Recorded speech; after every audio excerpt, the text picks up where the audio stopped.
Hey folks, Jeff here at Back to Country. Thanks for stopping by the channel today. If you follow us on Facebook, you saw the other day we blew a hose on our compactor. So today we're going to walk down and see if we can get that thing pulled off so we can make a trip to town and get a new one. So hit that subscribe button, hit the notification bell. Always feel free to comment and let us know what you think of what we're doing, and you know, if you got good advice, feel free to share it. But let's get over here to this compactor and see what we got going on. Okay, here we are at the compactor. We pretty much had to park it in a hurry, so didn't get it parked straight. We'll see if that's an issue or not, because it pivots in the middle, so you can see that we got a tight spot over on this side, but not sure that'll be a problem or not. We'll have to see. If you're curious, this compactor is a Ingersoll Rand DD138HFA. It is the exact same as the Volvo of the same model.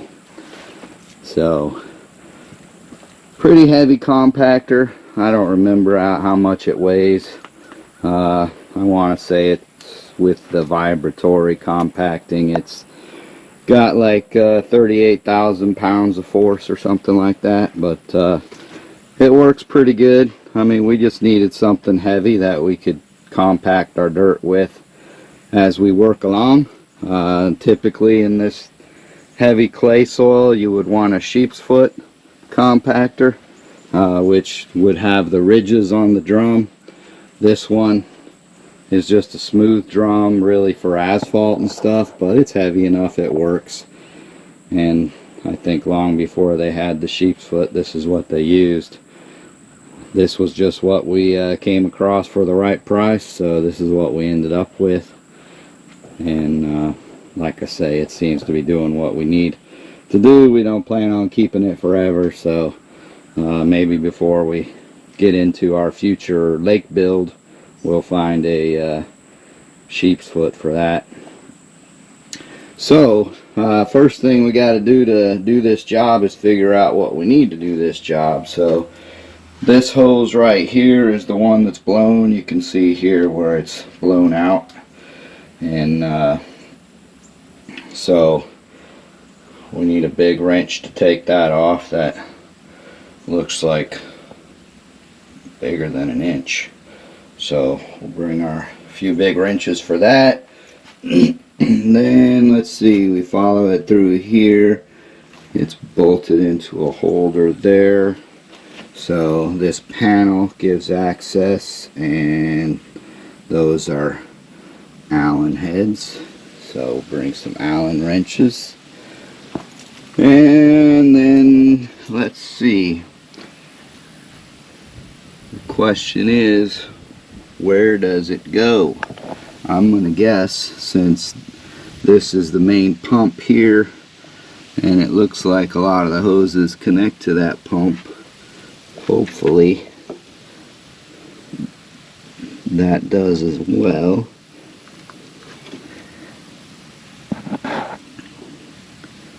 So could be that hose. Man, it's hard to tell.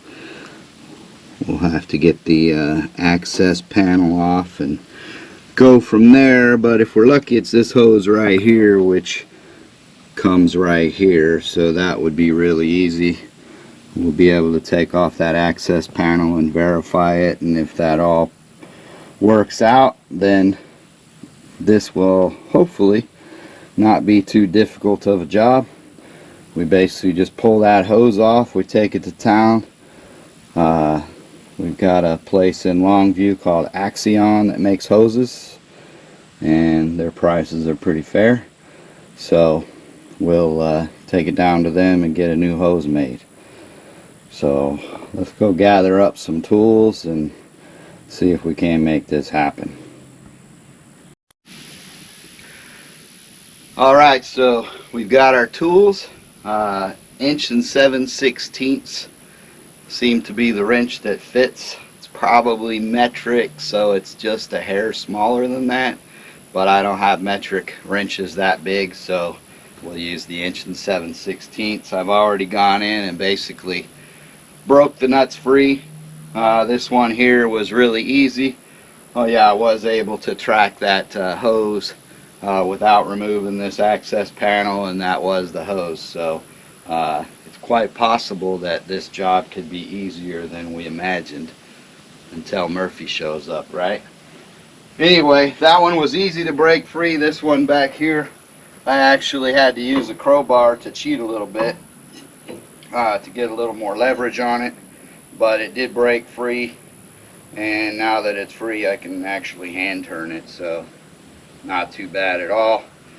This was a 5mm Allen wrench, so we've got that broke free already. And this has a little O-ring in it that's not a standard type JCIE fitting that I'm used to, but we've got O-rings, so no problem there. And like we said, this nut here holds on this clamp on the inside to hold these hoses in place, keeps them from flopping around or anything and rubbing on the wheel and blowing much earlier. I don't know if these are the original hoses on this machine or not. I mean, you can tell that there's paint on them. From looking at the machine, it looks like it has been painted at least once since it was new. So all that tells us is that they're older than the paint job. But since the paint job does not appear to be factory paint, the way I can tell that, I've got some stickers with overspray and stuff. That kind of is how I can tell that it's not the factory original paint. But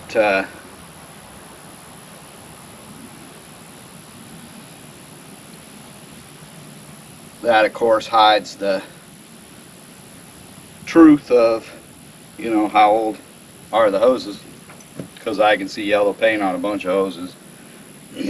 Are they factory original or were they replaced along the way? There's no real way to know.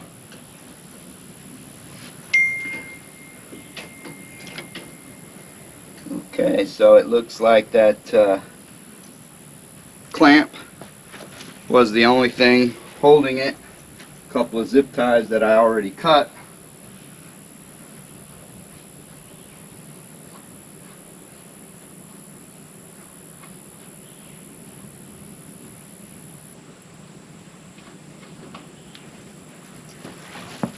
And it's all disconnected.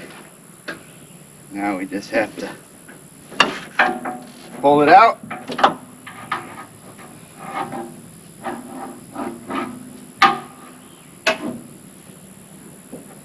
Of course it wants to hang up along the way.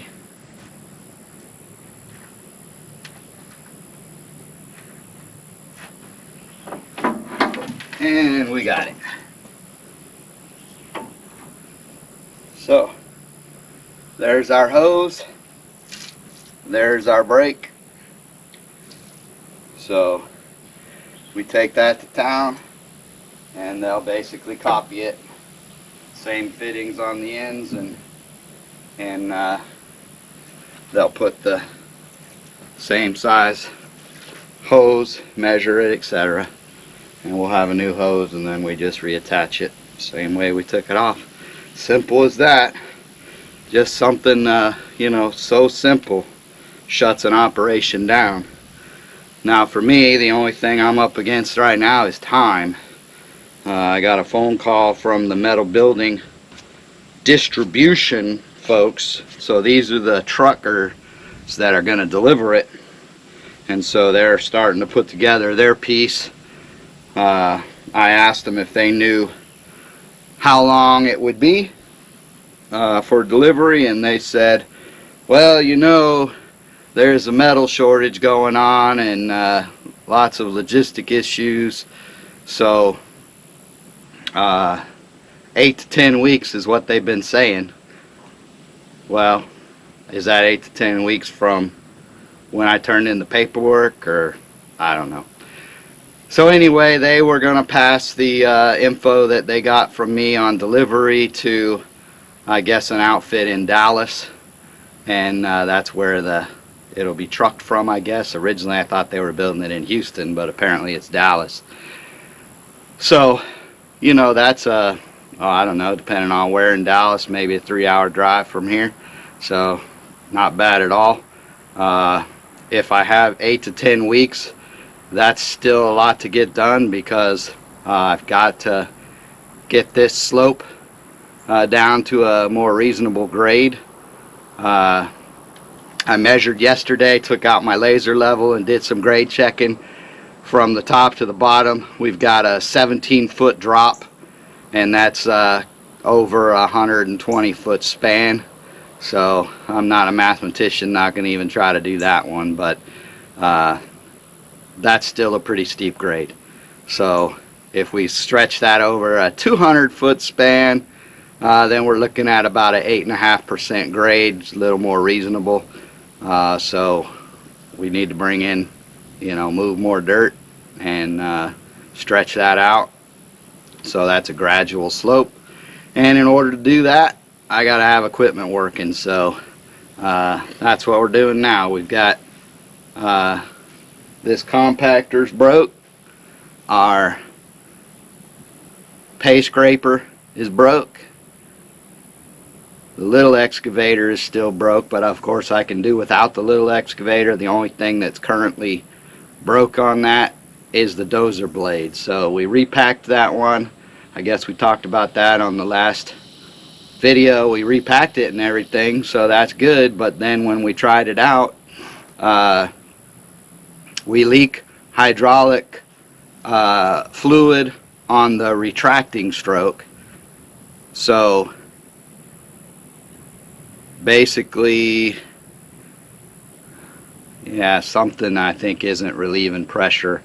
I got to figure that out. So I guess at some point it squirts out of the same seals that were broken before. I think it's a pressure issue now, so something's not going right in the hydraulics. But that's just a theory, you know, all this stuff, because I'm not an experienced expert. I've got to figure it out as I go, and that's one of those things that I just got to do some more analysis on to figure it out. The good news is I don't need the dozer blade at this point, so hopefully if I just lift it, leave it alone, it doesn't seem to leak when it's not being used. So at least I fixed that, which means then I can use the mini excavator. So why do I need the mini excavator? Because I've got to fix the chain motor on the pay scraper, and in order to do that I need to be able to get something high enough to put a chain on it and hold on to it while I unbolt it, because that thing weighs, I imagine, 100 pounds or so, and yeah, I'm just not beefy enough to be able to hold that up and unbolt it and not let it come crashing down. So we're going to be safe and put a chain on that and do it right, rather than get stupid and drop it. So that's what we've got to do with that. And then once we got equipment fixed, of course, then we're back to moving dirt and stretching this road out. And like we said, once we get this upper road done and get that acceptable where a big truck and cement trucks, etc., can make it up and down that, then we got the problem down at the front gate to do some maneuvering there so that a long truck can easily make it in. So still a lot going on just to be able to get to the point that we've got a metal building to begin putting up, and that means we got to get the slab done too. So I haven't even made a phone call yet to contractors, because there really ain't no point in doing that until I can actually get them in and out of here. So man, it's just crazy, a lot going on, and we're under some timelines due to that, but I guess reality, worst case scenario, we can always stack the building up, and you know, it'll have to wait until we're got everything ready. So yeah, it's crazy, but there ain't no quit here, so we're just gonna keep with it. So stick with us. Alright, so we got that hose off. Now if we're gonna go to town and, you know, risk our own mental health and safety by going into a populated area, then we need to make sure it's going to be worth it. So anytime I go to town, I like to put together a list and make sure that I got all my bases covered and taking care of as much business as I can in one trip, so I don't have to be driving back and forth all the time. So next thing we got on the list is the four-wheeler. So the four-wheeler has had a dead battery for, I don't know, at least a couple years, maybe longer. And I did a little country engineering, and I had an extra car battery, so I stuck the car battery in the back and ran a cheap set of jumper cables from that battery to the bad battery. And that has worked for, like I say, a few years. But recently it came loose, got caught in the tire, and it ripped it off. And I was like, what in the heck? So anyway, I figured out what happened. The bungee cord that I had holding it up broke, and that set a chain of events that, I mean, it wasn't no big deal. It just damaged the jumper cables. So anyway, now I've decided, well, maybe it's time to go ahead and get a new battery for the four-wheeler and set it back to how it's supposed to be. So next job we got is to remove the battery from the four-wheeler. So coming over here to the four-wheeler, I've got it covered from the rain, and you can see all the water I collected there. It was more, but it's evaporated already. But it was total like maybe a half a cup. Anyway, so here's the battery cable coming down. Batteries I've got in the back tray, and yeah, we hooked it up here to the hot on the solenoid, and then the ground is hooked to the negative terminal. So all we got to do is unscrew this one and this one, disconnect the cables. It's got a little bungee cord that holds it in place, and pull that out and take her to town and buy a new one, turn that one in. So that should be a pretty easy job. Of course, we say that about all of them, and then Murphy shows up. So let's hope this one goes as smooth as the compactor went. So let's see what happens. Alright, so we got it out. It tried to fight, it really did. But in the end, sheer determination and a set of extremely rare 10mm wrenches is all it took. On to the next project. You might be wondering what the next project is. Well, here we are underneath the motorhome. And the other day we noticed that we've got a hydraulic leak in one of our hydraulic levelers. So I'm guessing it's a hose, although I won't know till I get it apart. So let's see if we can see up here. Here's a hose. There we go. Here's a hose right here. There's another hose right here. It goes into this box, so we've got to remove the cover. This is a plastic cover to protect the motor and stuff in this box. That should expose the ends of the hose, and we'll try to figure out if that's what leaking or something else. Looks like we've got just a couple of screws to get this thing off, so let me get set up here and see if we can do this easily. Of course, nothing's ever easy. Murphy, right? But hopefully as easy as possible. Okay, we got the camera set up. Hopefully you can see I've got my trusty redneck speed wrench here. Believe it or not, I've been carrying this thing around with me since I got here this trip. It comes in very handy. But this is a really small nut, so, or little bolt. There we go, we got a hold of her. And she's starting to turn. From the looks of things, this may be the only thing holding this panel on. Now I'm sure I could do this much faster with a socket, but then I would have had to walk all the way across the yard to the containers to grab a socket set, so this will do just fine. And we're about out here. Well, it started to go by hand and then said no more.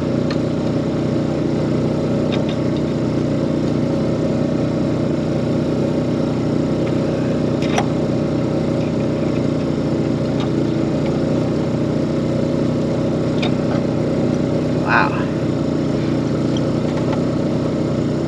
Of course it wants to fight, but it ain't gonna win.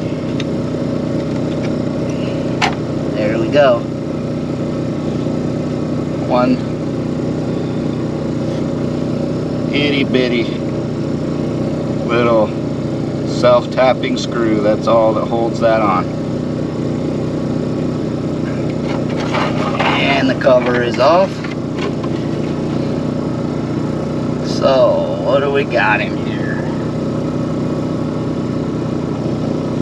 This is a Bigfoot leveling kit, is what it's called. And they're pretty nice. The only thing I wish it had was automatic leveling. It doesn't have automatic leveling. You gotta still push the buttons to level it out yourself, but automatic leveling would be a plus.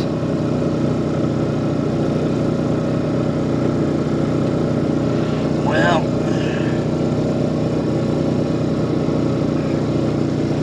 I don't really see anything obvious. Let's see. I don't know what we can see here. Yeah, so there's the two hydraulic hoses that connect there, and one basically runs to, it's kind of tough under here, but one runs to the top of the cylinder, one runs to the bottom of the cylinder, and that's basically it. We've got a motor in there, hydraulic pump, and a couple of solenoids, it appears. So, you know, technically not much to it. I think the most logical thing to be leaking is a hose, but not really sure. Gonna have to turn it on for a second and see if we can get one of them leaking, so we got some fresh oil on it to be able to tell. So set this camera back here, and yeah, I can at least see those. And I'm gonna have to go up and see if I can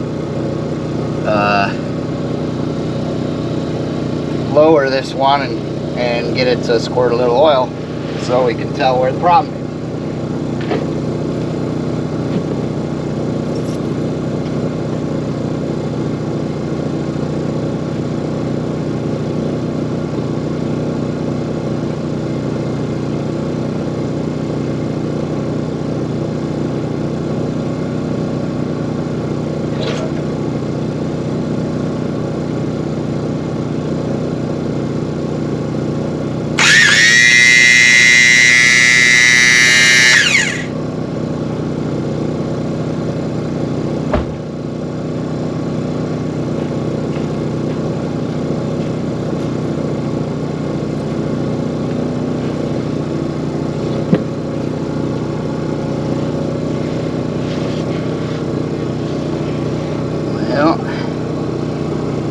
I can see it lowered a little bit.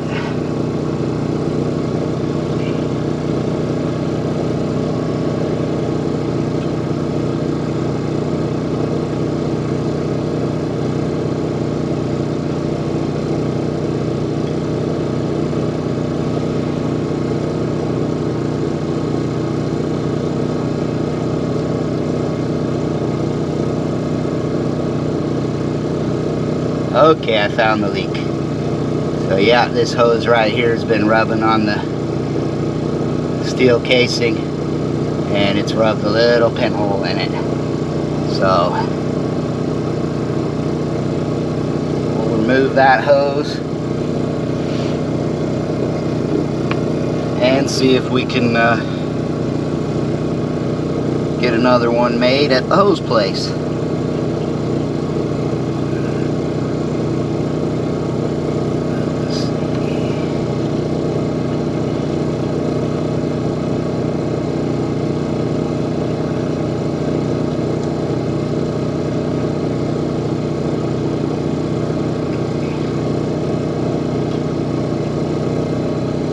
What is going on? My speed wrench is giving me trouble here.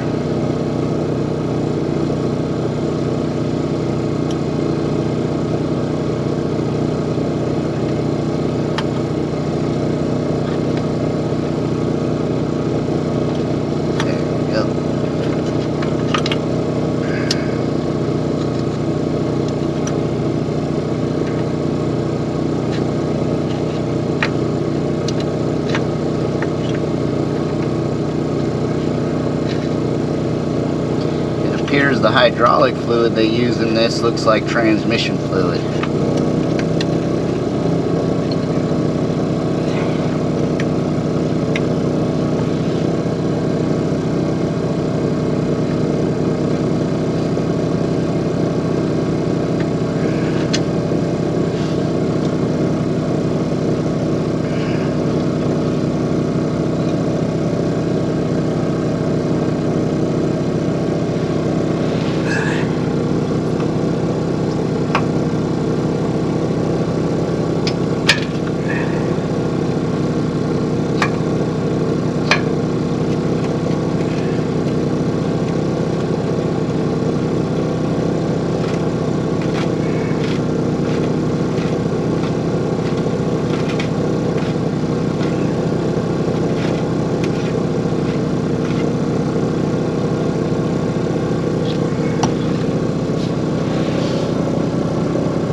Alright, so we got that out.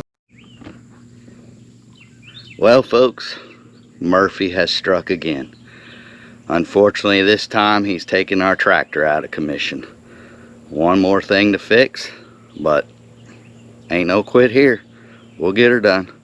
So yesterday we were moving dirt because our big scraper's broken. Our next option to move dirt is with this huge bucket on this tractor. And we blew the seals out of the lift cylinder. So these main seals here, you can even see hydraulic fluid on there still. Totally blew out, and so we've got to pull that cylinder off and repack it same as before. I went online and was able to find a kit from New Holland on that. They wanted like $320 to $335 for a rebuild kit for that. A bunch of seals and O-rings, wipes. So yeah, I'll do it my way and take it to Crown, and we'll see what it costs comparatively. But 300 bucks, ridiculous. Most ridiculous seal kit, packing kit for a cylinder I've ever seen. So thanks New Holland for being a ripoff. So here's the dirt we were able to get moved before the tractor broke. So at least we made some progress. Hopefully once we bring the dozer down and spread this out a little bit, it'll fill in this side area down here a bit and widen that out just the way we want it. You can see we've made good progress along this edge. Fixed all the damage that was done due to erosion, built it up a bit, and we're making progress. We've got to about here. It's about as far as we've gotten on building that out the way we want it, so we still need to go the rest of that distance down through there, cover up all where these weeds are, and hopefully kind of make almost a straight line down to the end there. That'll widen out the road and hopefully take care of this side, and then eventually we'll get to that side over there. But in order to be functional and get this ready for trucks, etc., we don't need to do both sides. We just need to get this filled in the way we want it, and then work the grade so that the grade is correct. Like I say, right now it's pretty steep, not a good transition, so we really need to stretch this whole thing out, probably clear down to where the compactor sits. That's about 200 feet from the peak, so if we stretch this out to 200 feet at a 17-foot elevation, that gives us 8.5% grade, so that's acceptable. And even a little bit less is probably acceptable as well. If we can get it to a 10% grade, I'd probably be happy enough. So around 200 feet, that's acceptable. Anyway, just wanted to throw that into the end of this video, give you an update before I work on getting this video on the street. But that's where we're at.